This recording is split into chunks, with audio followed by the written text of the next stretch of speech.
Nasa basurahan siya. Nakakita ng isang sanggol na babae na inabandona. Malakas ang iyak, puno ng takot ang mukha. Dali-daling dinala pa uwi, tumawag sa pulis. Nakakonekta ang tawag, pero nag-aalangan siyang magsalita. 20 taon sa kulungan. Hindi na niya kayang humarap sa mga tanong ng pulis.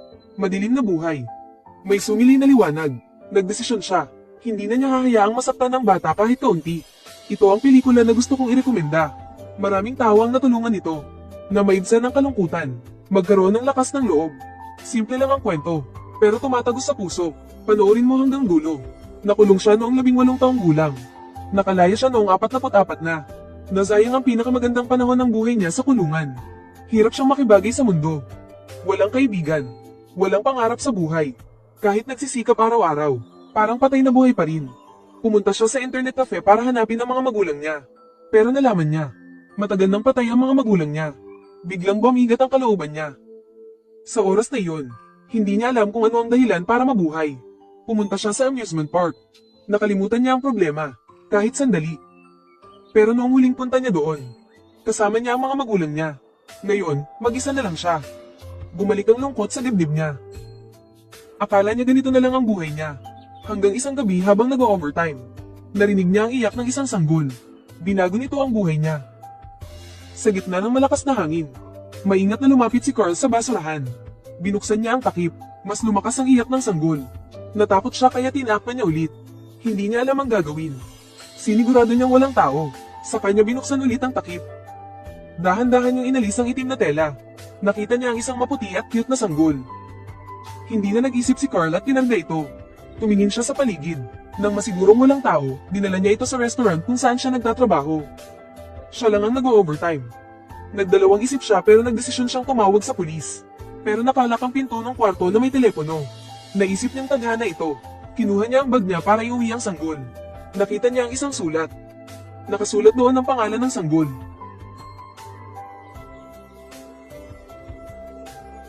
Ayla. 58,899 bitling mas mahigit tumakbo si Carl pauwi dala si Ayla.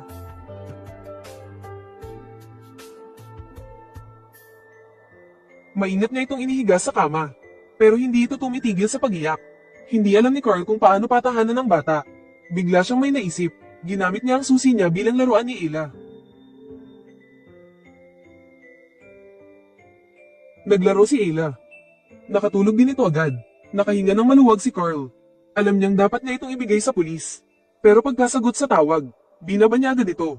Masyadong malungkot si Carl. Iniisip niyang si Ayla ang anghel na ipinadala para iligtas siya. Kaya ayaw niyang mahiwalay kay Ayla. Hanggat maaari. Habang natutulog si Carl, may mga pulis na dumating. Tumawag si Carl sa pulis kanina pero binaba agad. Akala nila nasa panganib siya. Nagpaliwanag si Carl na namali lang siya ng tawag. Pero narinig nila ang iyak ni Ayla. Kinabahan si Carl. Natatakot siyang kunin ng mga pulis si Ayla. Buti na lang hindi masyadong nagduda ang mga pulis. Pinayuhan pa nila si Carl. Baka nagkabuhok si Ayla kaya umiiyak. Hilutin daw niya ang tiyan nito. Tapos bumili ng gamot. Nakita ni Carl na umiiyak si Ayla. Hinilat niya ang tiyan nito. Nang hindi gumana, kinantahan niya ito ng lullaby. Tumigil sa pag-iyak si Ayla. Nakatulog ito. Maingat na inalis ni Carl ang paa niya. Baka magising si Ayla. Kinabukasan, umiyak ulit si Ayla. Naisip ni Carl na baka gutom ito. Pinakain niya ito ng kung ano-ano. Nang makakain ng ilang lata ng condensed milk, nakatulog ulit si Ayla. Alam ni Carl na hindi pwedeng ganito palagi. Bumili siya ng gamot para sa kabag. At mga gamit pang baby. Dahil wala siyang karanasan, humingi siya ng tulong sa isang babae. Mabait ang babae at tinuruan siya kung paano mag-alaga ng bata. Medyo lumakas ang loob ni Carl. Pero hindi niya alam. Nagsisimula pa lang ang pagsubok. Tumakbo pa uwi ang lalaki. Nalaglag ang mga dala niya. Pinulot niya ito at tumakbo ulit. Pagdating sa pinto, nalaglag ulit ang mga dala niya. Nagmamadali ang lalaki. Dahil matagal siyang nakulong. Pagkalabas niya, nakapulot siya ng batang babae.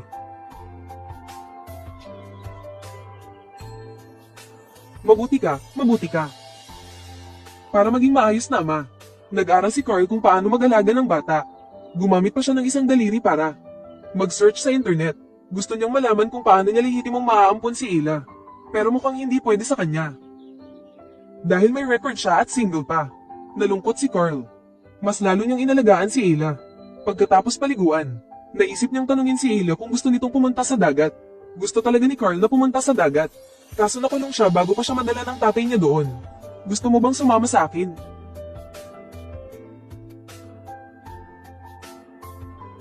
Gusto mo rin ba? Pumayag ka. Gusto ko rin pumunta. Sasakay tayo ng tren. Kaya, dinala ni Carl si Ayla sa dagat. Malawak ang lugar at maaraw. Habang umihihip ang hangin, ikinwento ni Carl ang buhay niya kay Ayla. Sabi niya, pangarap nilang mag-ama na. Kolektahin ang lahat ng klase ng stamp sa mundo. Gusto niyang maging mahilig din si Ayla sa pagkolekta ng stamp, para masaya silang mag-ama. Bago matulog, nagkukwento si Carl kay Ayla. Kahit hindi pa ito nakakaintindi, gusto ni Carl na matuto. Pero may nangyaring aksidente.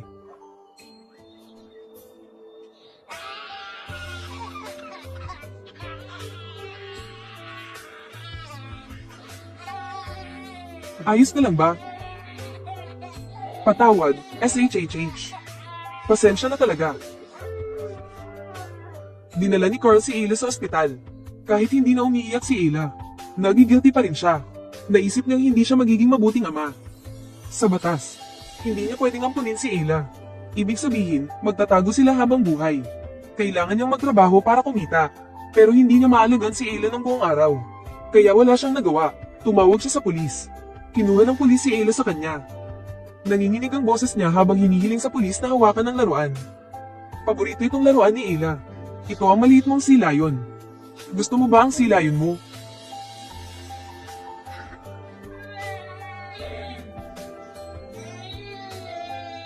Hawak ko ito. SHHH. Palm, Ayla. Kinuha na si Ayla. Nalungkot si Carl. Tinanong siya ng pulis ng maraming bagay.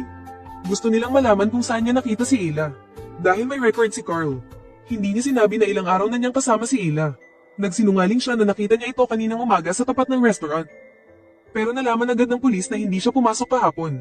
Sinabi rin nila na may record siya. Pinilit nila siyang sabihin ng totoo. Nalaman ng boss niya na nakulong si Carl. Tinanggal siya sa trabaho. Natakot si Carl na baka mapagkamalan siyang kidnapper.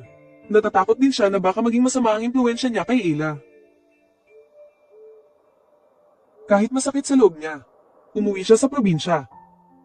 Ang desisyon na ito, ang magbubukas ng bagong kabanata sa buhay niya.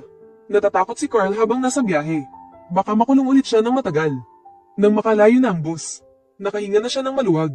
Biglang, may babaeng nakaagaw ng atensyon niya. Pagsakay pa lang ng babae, umiiyak na ito. Tiningnan lang niya ito saglit. Pinagalitan siya ng babae. Hindi nagalit si Carl. Binigyan niya ito ng tissue. Bilang pasasalamat, binigyan siya ng babae ng gatas at snacks. Para isabay sa sandwich niya. Nakita ng babae na nabulunan si Carl. Tinapak niya ang likod nito. Ito ang unang beses na may nagpakita ng kabaitan kay Carl simula nang makalaya siya. Naantig ang puso niya. Inalok niya ang babae ng sandwich. Gusto mo ba ng sandwich? Kaya, tumabi sa kanya ang babae. Kumain sila ng sandwich. Uminom sa isang baso ng milk tea. Samandal ang babae sa balikat ni Carl habang nagpapahinga. Pagkagising, nagkwento ito ng nagkwento. Ngumiti si Carl. Nakulong siya noong teenager pa lang siya. Hindi pa siya nakaranas ng pag-ibig. Pero alam niyang nahulog na ang loob niya sa babae. Nang huminto ang bus sa isang istasyon, binigay lang ng babae ang address niya sa Green Rock. Tapos umalis na ito. Gusto sanang pigilan ni Carl ang babae. Pero hindi niya nasabi. Natapos ang maikli niyang pag-ibig. Kahit gaano kalaki ang tadhana, kung hindi ka gagawa ng paraan, magiging estranghero lang kayo sa isa't isa. Magiging alaala na lang na puno ng panghihinayang. Mag-isa na naman si Carl. Parang nakatadhana na siyang maging malungkot. Makalipas ang ilang araw, nakauwi na siya sa probinsya. Nahanap niya ang puntod ng mga magulang niya. Marami siyang gustong sabihin. Pero pagkatapos ng ilang salita, natahimik na lang siya. Nagpasalamat na lang siya. Salamat sa pagiging magulang ko. Humiga siya sa damuhan sa harap ng puntod. Parang noong bata pa siya, nakayakap sa mga magulang niya. Nararamdaman ng pagmamahal nila. Pumunta si Carl sa bangko para tingnan ang naiwang pera ng mga magulang niya. Ang unang bumungad ay isang sulat mula sa kanyang ama. Pamilyar na sulat kamay, labis na nakaantig sa kanyang puso. Anak, naiisip ko ang mga pinagdaanan mo. Sinusulat ko ito para sa iyo sa bisperas ng bagong taon. Bukas ay simula ng bagong dekada at milenyo. Kalimutan ang nakaraan. think about you a lot, Misty. Naiisip kita sa loob ng kulungan. Sinusubukan kong alisin ang mundong namamagitan sa atin. Gusto ko rin alisin ang mga pader na kumukulong sa iyo. Nakikita kita. Natutulog sa selda. Nag-iisa at gumagala sa dilim. Tinatawag ko ang pangalan mo sa gabi. Ikaw ay anak ko, magpakailanman. May nakita pang stamp si Carl sa loob ng Sobra. Binuksan niya ang bodega ayon sa sinabi ng kanyang ama. Puno ito ng iba't ibang stamp at mga kaugnay na materyales. Napakalaking halaga ng mga stamp na ito kung pagsasama-samahin. Sapat na para mabuhay ng maayos si Carl sa buong buhay niya. Ito rin ang pangarap na binuo nila ng kanyang ama. Ginamit ng kanyang ama ang lahat ng kanyang lakas. Ang kanyang wagas na pagmamahal ay ibinahagi niya sa mga stamp na ito.